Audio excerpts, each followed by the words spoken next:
What's going on YouTube? It's your boy Flames back at it again with another video. Today, about to be reading Numbers 21. Without further ado, get right to it, man. Chapter 21.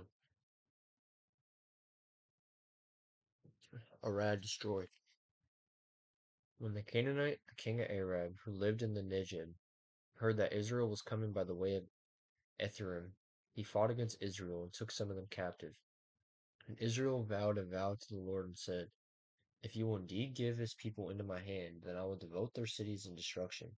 And the Lord heeded the voice of Israel and gave over the Canaanites, and they devoted them and their cities to destruction.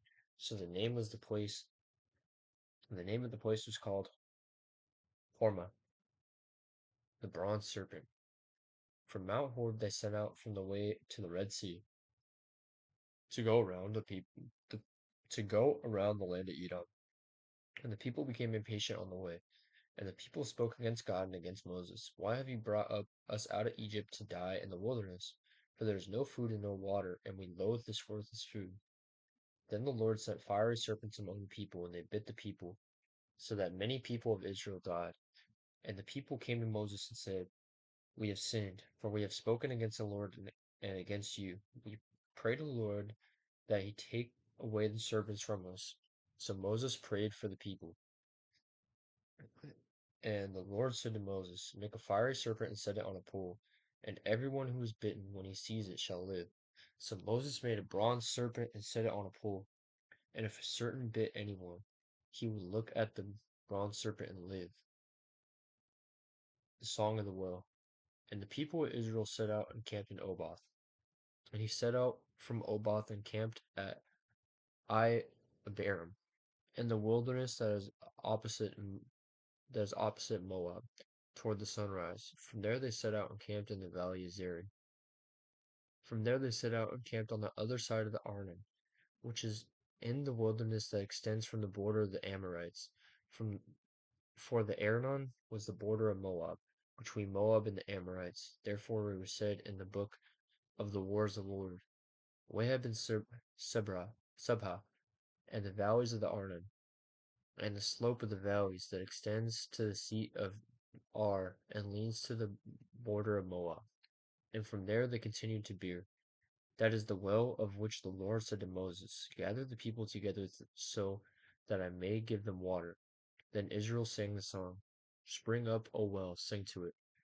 The well that the princes made, that the nobles of the people dug with the scepter and with their staffs.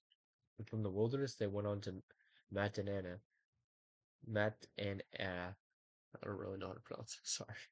Um, and from Matana to Ne Nahal, and from Nahal to Bamoth, and from Bamoth to the valley, lying the region of Moab by the top of Pisgah that looks down on the desert. King Sihon defeated.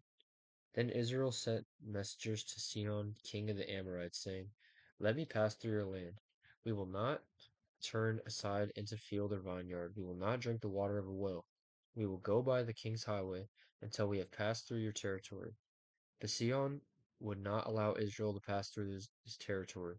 He gathered all his people together and went out against Israel to the wilderness and came to Jahaz and fought against Israel. And Israel defeated him with the edge of the sword and took possession of his land from the Arnon to the Jabbok, as far as to the Ammonites. For the border of the Ammonites was strong. And Israel took all these cities, and Israel settled in all the cities of the Amorites, in Heshbon and all its villages. For Heshbon was the city of Sihon, the king of the Amorites, who had fought against the former king of Moab and taken all his land out of his hand, as far as the Arnon.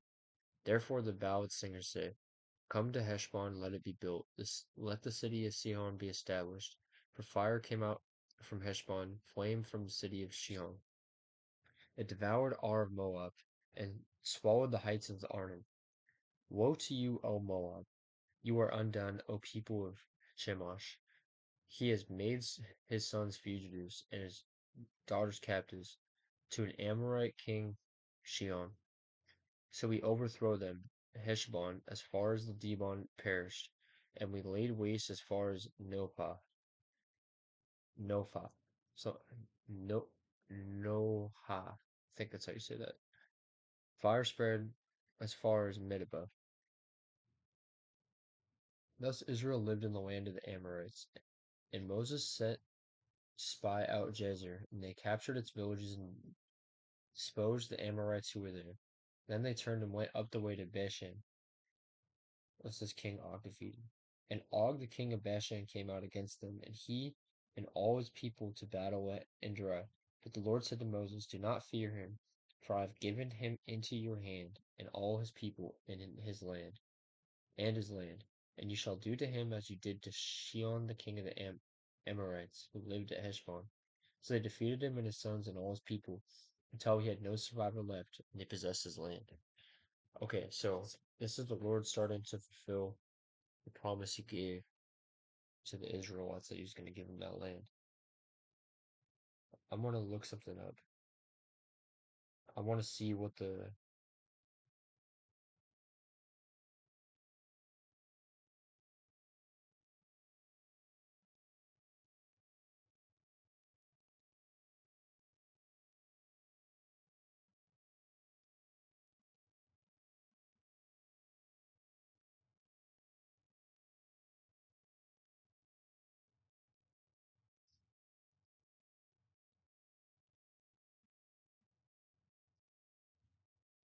Israel fought in. So the Bible describes Amorites as strong people, tall as cedars, and powerful warriors, highlighting the scale of Israel's military achievements. So there's no specific count of Amorites, but they were very tall. As tall as cedars.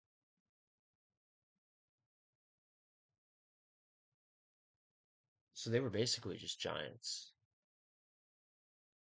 And they slayed all of them. And I believe they were descendants of fallen angels. If I think that's what I've been taught before. I'm not. I'm pretty sure that's correct.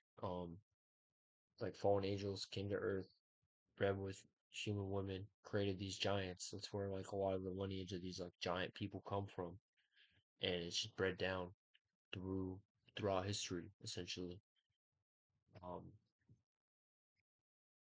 and I guess this particular group of people are completely wiped out. Um, let's see. What about Bashan?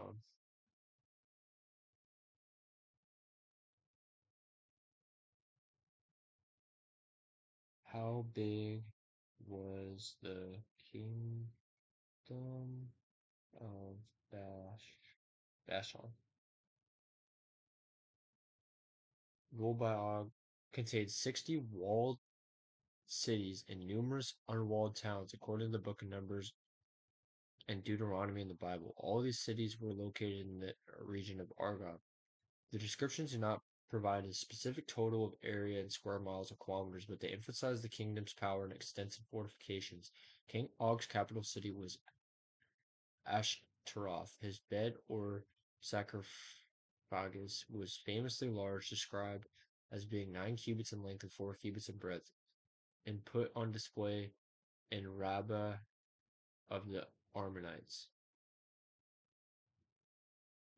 Okay,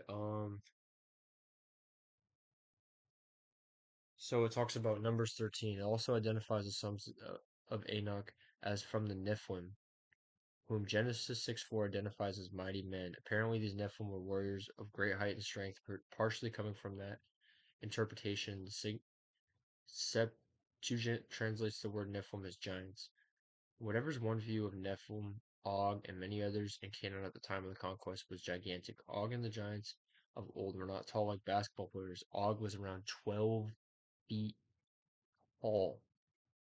Wow, that's crazy. Og was around 12 feet tall. Og was more than double the height and girth of a regular person. These giants led kingdoms, fought wars, and apparently lived normal lives, yet were simply huge people. So who was Og then? Og was an Amorite by birth and the king of Bashan. He lived in Ashtaroth, and Eridu. He had a kingdom that reigned over 60 cities in the region of Argob. Each city had walls and a gate, so his kingdom was powerful. Beyond the 60 cities, a number of villages without walls fell under his control. Without exception, Israel devoted the entire kingdom of Bashan to destruction, eliminating him and his line forever. Since both Og and Shinon were Amorites by birth, they also have a unique place within the Abrahamic covenant. When God made his covenant with Abraham, he told Abraham his descendants would live in Egypt for 400 years.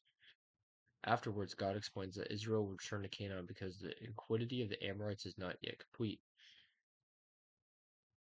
Um, Genesis 15:16.